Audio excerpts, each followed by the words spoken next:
Halo, selamat berjumpa kembali dalam materi Bahasa Indonesia. Masih dalam bagian KD 3.6 dan 4.6 tentang teks eksposisi. Materi khususnya cara menyusun teks eksposisi. Pembelajaran jarak jauh kelas 8 bersama Ibu Sisil dari SMP Tarakanita 4. Sebelum memulai aktivitas hari ini, mari kita berdoa terlebih dahulu. Berdoa mulai. Berdoa selesai. Kita satukan dulu dengan salam kebanggaan kita. Salam Tarakanita, satu hati, satu semangat, Tarakanita, yes. Karena ini YouTube Live, silahkan untuk mengisi live chat di bagian samping tayangan ini dengan nama, kelas, dan nomor absen. Sebelumnya, mari kita saksikan video motivasi berikut ini.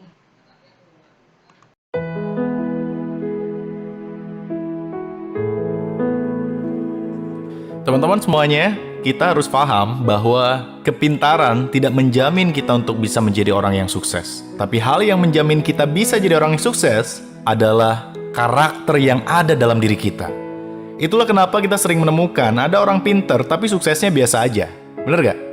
Tapi ada orang yang pinternya biasa-biasa aja, tapi dia bisa luar biasa sukses. Ternyata yang membuat dia sukses bukanlah kepintaran yang ada di dalam dirinya, melainkan kejujurannya, kesabarannya, keuletannya, ketekunannya, dan itulah karakter yang ada di dalam dirinya.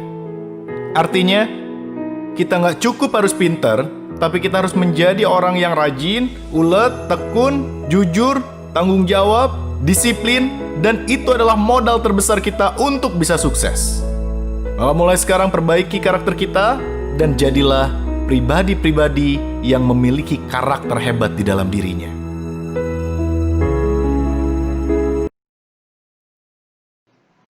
Apa makna dari video tersebut? Yuk kita pikirkan bersama. Video tersebut mengajak kita untuk tidak hanya pintar saja, tetapi harus menjadi pribadi yang punya karakter hebat, yaitu rajin, ulet, tekun, jujur, disiplin, tanggung jawab. Yakin ya, semuanya pasti bisa untuk melaksanakannya.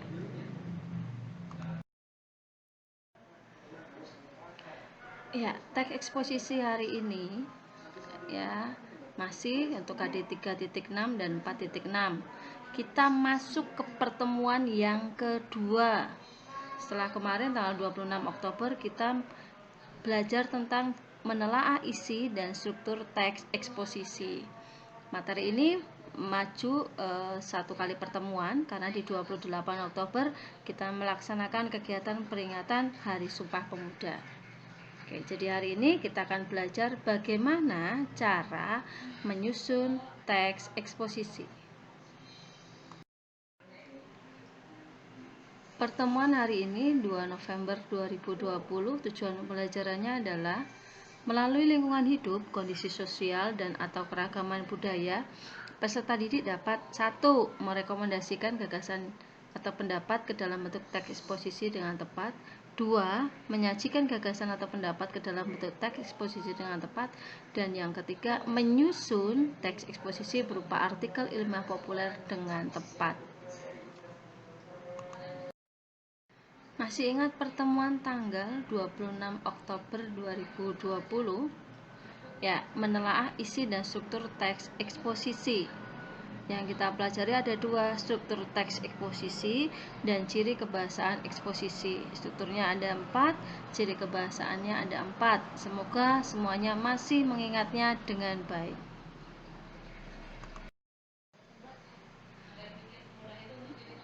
Mengapa kita harus mempelajari cara menyusun teks eksposisi? Ya, yang pertama kita harus mampu mengasah kemampuan literasi menulis. Kemudian kita mampu menyiapkan data dan argumen dalam menulis. Dan yang paling penting, setelah kita menyusun teks eksposisi ini, kita belajar mempertanggungjawabkan teks eksposisi yang kita susun. Ya, jadi menyusun teks eksposisi ini wajib kita pelajari. Langkah menyusun teks eksposisi. Yang pertama, memilih dan menentukan topik yang akan ditulis. Yang kedua, menentukan tujuan penulisan teks. Yang ketiga, mengumpulkan data untuk mendukung argumen. Yang keempat, menyusun kerangka tulisan. Yang kelima, membahas masalah dengan mengembangkan kerangka karangan. Dan yang keenam, membuat simpulan. Selain menyusun teks eksposisi, kita juga harus tahu bagaimana menyunting teks eksposisi. Ada dua hal yang disunting. Yang pertama, struktur. Ada judul, tesis, argumen, simpulan. Dan yang kedua, bahasa. Meliputi penggunaan huruf kapital tanda baca, pemilihan kata atau diksi, keefektifan kalimat, dan kepaduan paragraf. Mari kita praktekkan cara menulis, menyusun teks eksposisi. Langkah yang pertama, memilih topik. Misalnya, topiknya adalah menjaga diri dari COVID-19 dengan menjaga kebersihan. Kemudian yang kedua, menentukan tujuan penulisan teks. Contohnya, ya, memaparkan bagaimana cara menjaga diri dari COVID-19. Itu tujuannya. Kemudian yang ketiga, mengumpulkan data untuk mendukung argumen. Datanya diambil dari sumber yang bisa dipertanggungjawabkan. Misalnya data dari Menteri Kesehatan, kemudian jumlah penderita COVID saat ini, 3M, Gerakan Masyarakat Hidup Sehat.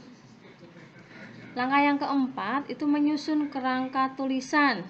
Ya, contohnya bisa dengan kita langsung pilih, ada tesisnya, mengapa harus menjaga diri dari COVID-19, ada argumennya tentang 3M, tentang Germas Hidup Sehat.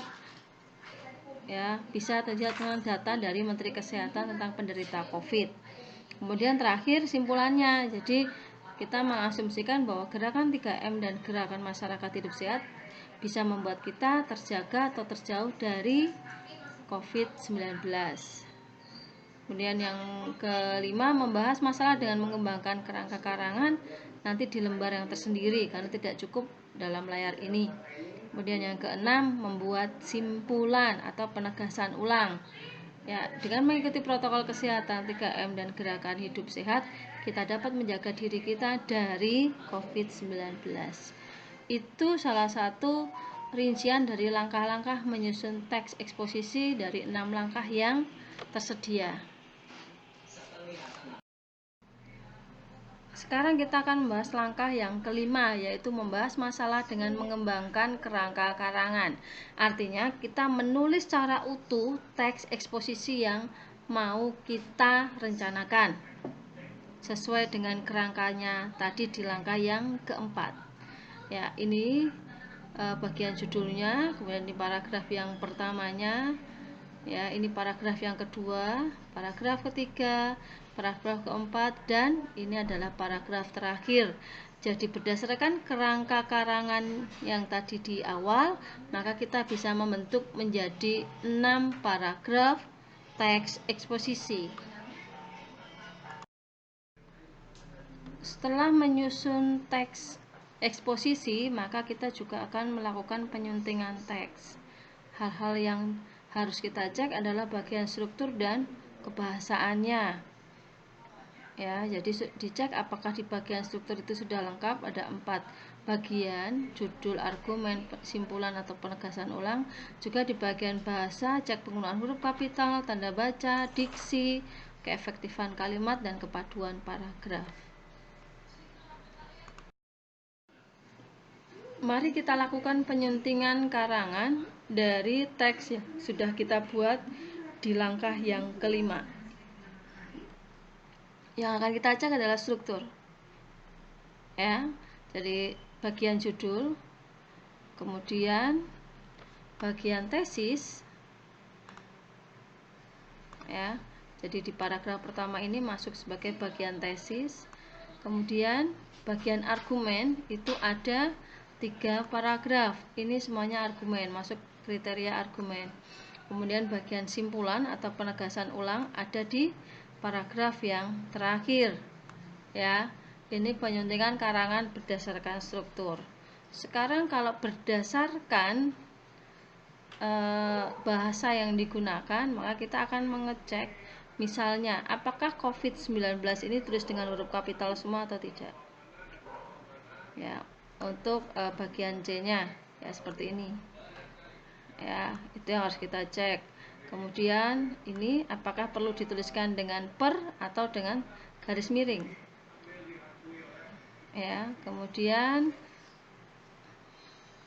yang lainnya lagi lebih pada apakah dari paragraf pertama ke paragraf kedua dan seterusnya, ya, ini apakah sudah terjalin satu kesatuan yang utuh, jadi ada kepaduan paragraf, ya. Kemudian di bagian paragraf terakhir apakah sudah menjadi suatu penegasan ulang, ya, jadi ada kata maka di sini, ya. Ini bagian penyuntingan karangan baik dari struktur ataupun dari bahasa yang digunakan.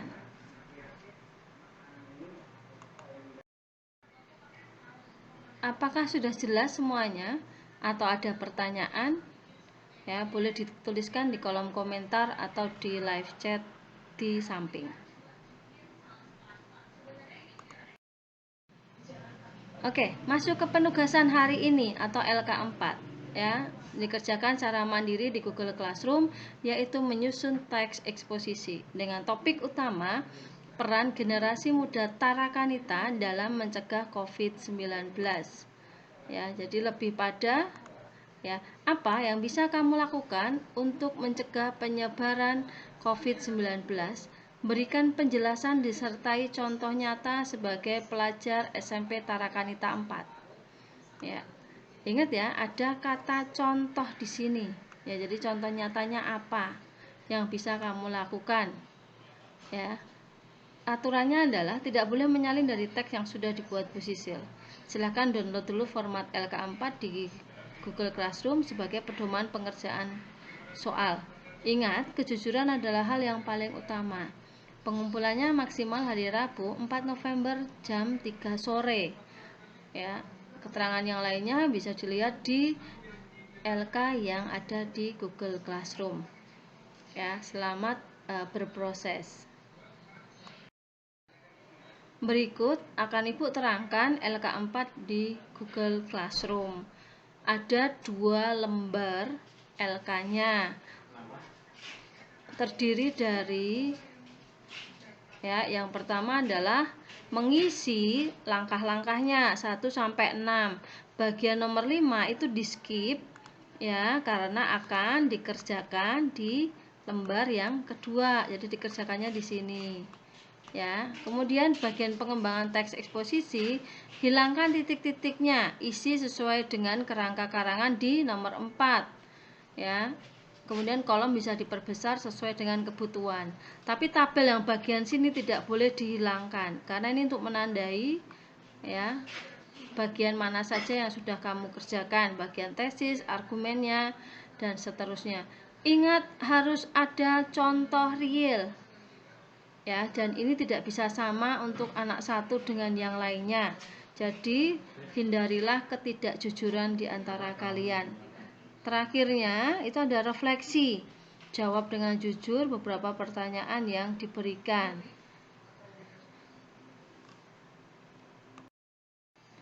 Jadi, apa yang kita pelajari hari ini anak-anak?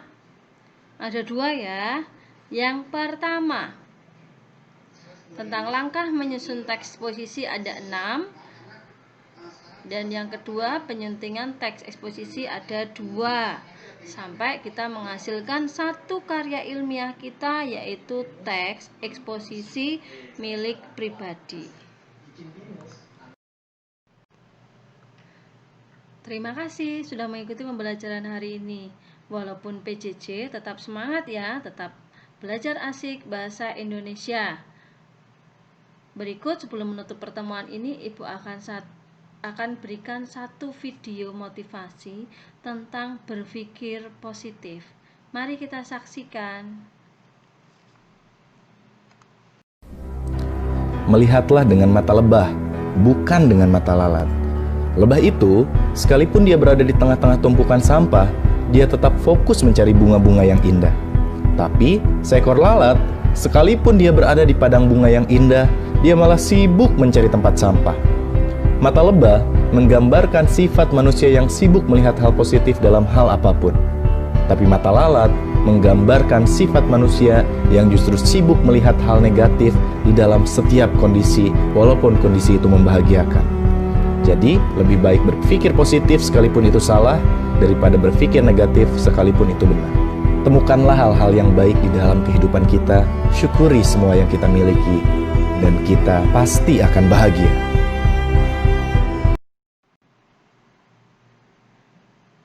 Oke, terima kasih. Kita tutup dengan salam kebanggaan kita. Salam Tarakanita, satu hati, satu semangat, Tarakanita. Yes, sampai jumpa kembali. Dadah.